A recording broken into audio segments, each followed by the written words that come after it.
teacher and my friend.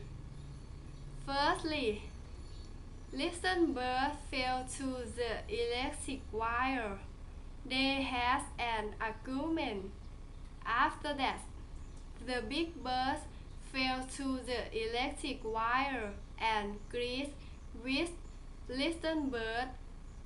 Secondly, the big bird was very heavy weight, so the electric wire could not contain big bird weight.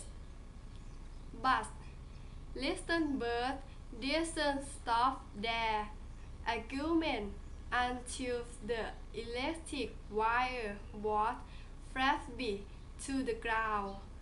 Suddenly, the big bird fell down to the ground and the electric wire bounced back. That's cause of the little bird's brow too, and their feather fell. Finally, little bird fell down to the ground.